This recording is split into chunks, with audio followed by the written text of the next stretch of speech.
Have you been hitting your Apple Fitness goals and closing your rings every day, only to realize that you forgot to start the workout on your Apple Watch for the last hour of the best gym trip that you've had in months? First, great job on closing those rings. Second, I've been there. Well, in this quick tech how-to video, I'll show you how you can manually add in the time that you missed inside of the Apple Health app. First, if you open up the Fitness app where you'd expect to be able to do this, you'll see the workout section and the recent workouts that you've performed. If you tap Show More, you'll be able to see all of your workouts, but you won't be able to add anything inside of here. To do this, close Fitness and open the Health app. On the bottom, tap Browse, and in the search bar, search Workouts.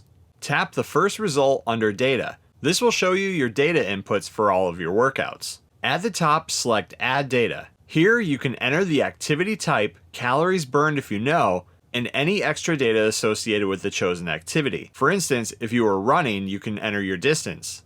After that, enter the start and end time of your workout. When you're finished, hit Add at the top right. It will then manually enter your missed workout activity and reflect inside of the Fitness app, which will in turn give you those minutes towards your ring goals. Just make sure that you're not cheating to close your rings. And that's how you manually add a missed workout to the Apple Fitness and Health apps. Thanks for watching. Please like and subscribe and stay tuned for more quick tech how-to videos.